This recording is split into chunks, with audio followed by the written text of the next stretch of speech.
Sampai sekarang ini masih ribut tentang nasabnya para habaib itu. Itu kan dibuat fitnah ini. Terus enak-enak, tenang-tenang dimunculkan. Sudah ini. Beda dengan masalah kalau isinya mau idho, tapi isinya sudah saling cacat mencacat, saling caci mencaci, saling menjatuhkan. Nah ini, ya, itu isinya dunia itu fitnah, saling menjatuhkan, saling apa yang sudah maton, diurek-urek, ya dianu, udah adik, ya itu nggak bisa orang pasti nanti. Sekarang orang jadi orang kuat sampai sekian periode, nanti setelah itu gimana? Muncul orang lainnya. Jadi sudah orang sekarang berani-berani. Saya itu sejak dulu itu sering menyampaikan hadis man batta bihi amalu lam yusri bihi nasabu. Itu sudah biasa saya sampaikan untuk menggerakkan agar orang-orang cinta cari ilmu, thalabul ilmi, senang ya, senang untuk menggali ilmu, bukan untuk membela satu kelompok yang lain. Jadi artinya man batta'a bi amalu lam yusri bihi nasabu. Orang yang lemah amalnya, kendu amale, maka nasab tidak akan pernah bisa membantu dia untuk menjadi orang yang mulia. Nasabnya siapapun, tapi kalau lemah amalnya, thalabul ilminya, upaya ikhtiar untuk mencari kebaikan, ya tidak akan terangkat. Artinya apa? Pokoknya siapapun, anaknya kiai, anaknya tukang beca, anaknya siapapun, ya, bahkan dzurriyyah Rasul pun, kalau malesan ya tidak akan dapat. Itu. Di organisasi ini banyak orang yang masih mengandalkan nasab karena putranya kiai, karena Gus ini, Gus itu, lalu dia sepertinya harus diberi kedudukan, menduduki, bahkan seenaknya untuk merubah ini, merubah itu dan sebagainya. Itu sering saya sampaikan.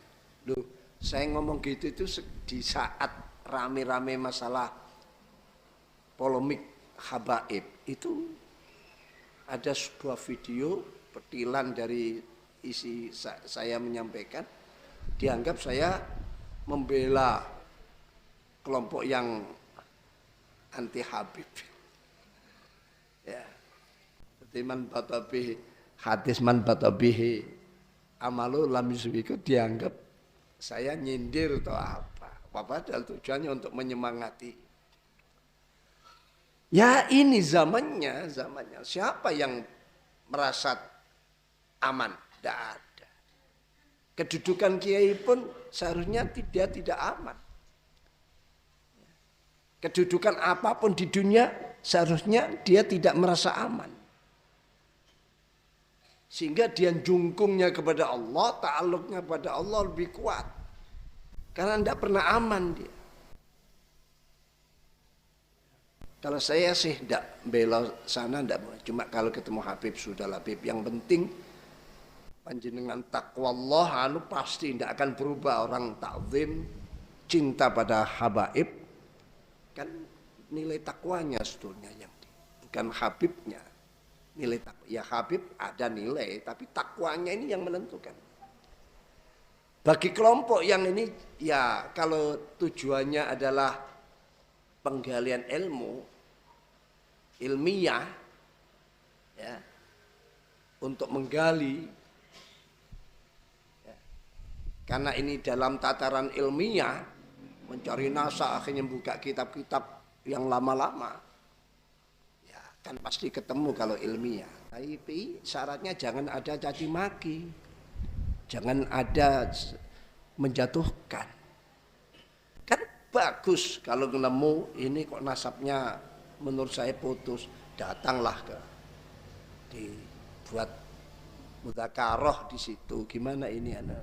Terus mencari, ketemu nanti. Kalau urusan ilmiah ketemu. Kalau urusan ilmiah akan membangkitkan anak-anak yang cerdas-cerdas itu terbangun, ya, tergugah untuk mulai ingat pada dulu waktu ngaji, bahkan buka-buka. Bisa melahirkan anak-anak cerdas atau memunculkan mereka yang selama ini tidur bisa muncul. Tapi tetap dalam koridor husnudzon, koridor yang penuh dengan ketawadhuan, bukan lalu istilahnya itu ya ngungkit sejarah, ngungkit mbahnya dulu, ngungkit. Ini sudah bagus punya di Indonesia. Dan habaib itu mulia memang ada di Indonesia.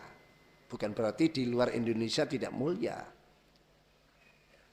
Orang kalau sudah dengar Habib itu buh alim, buh enggak, pokoknya Habib.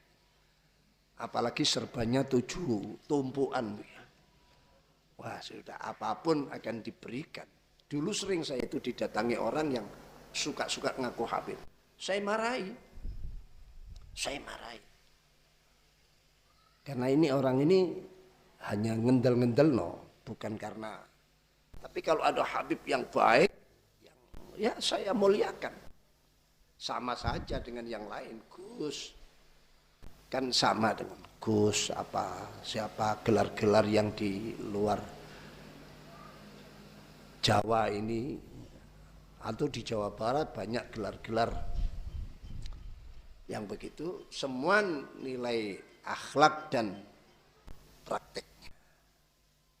Jadi kalau menurut saya lebih baik sudahlah diduduk bersama, ya.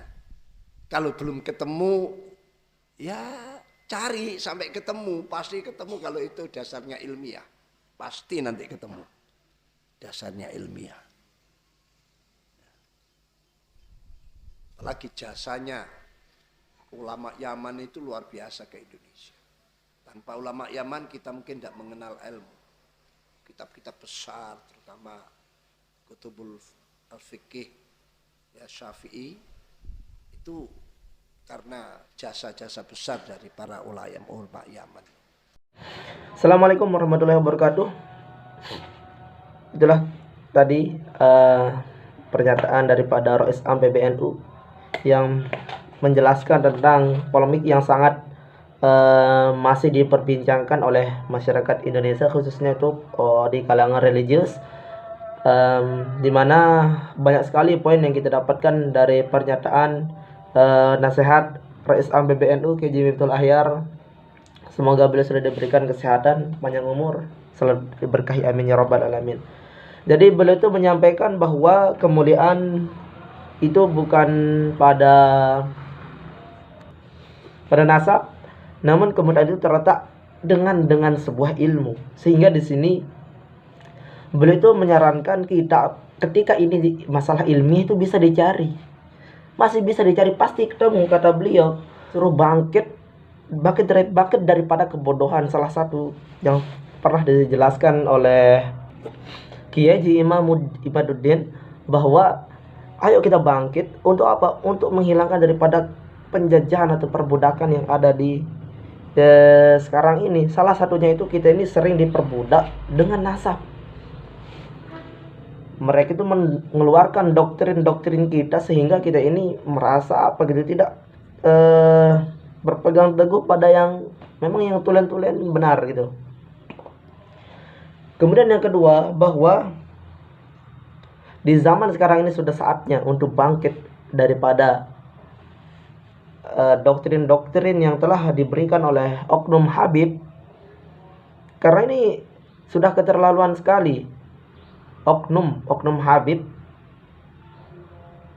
yang mencari-cari hadis, kemudian yang mencari hadis palsu, kemudian itu apapun seperti yang dibilang oleh Gus Fuad itu agar kita hindari gitu. Nah, sehingga Rois Am PBNU ini, beliau itu menyarankan kita dan menyuruh untuk para kiai agar apa? Agar mencari sebuah nasab ini. Karena ini sangat penting. Nasab bukan hal yang tidak penting, namun sangat penting untuk kita cari ini. Oleh karena itu, mari kita renungkan apa yang telah disampaikan oleh Ketua Umum PBNU tadi terkait dengan polemik nasab yang sangat viral di masyarakat sekarang ini. Jangan sampai kita membuat gaduh ataupun untuk mengadu domba. Kita memberikan sebuah edukasi, namun nanti gimana selanjutnya mereka yang menanggapi. Kita hanya memberikan sebuah edukasi kepada mereka. Itu mungkin yang bisa saya sampaikan terkait dengan apa yang juga telah dijelaskan tadi oleh Rois Am PBNU KJ Miftahul Ahyar. Semoga kita dapat mengambil hikmah apa yang terjadi di sekarang ini terkait dengan polemik nasab Ba'alawi dan Alawi, yaitu keturunan Rasulullah, apakah dipanggil dengan kata Habib atau kata Sayyid. Kemudian daripada golongan Ba'alawi dipanggil dengan Habib. Oke, sekian, terima kasih. Wassalamualaikum warahmatullahi wabarakatuh.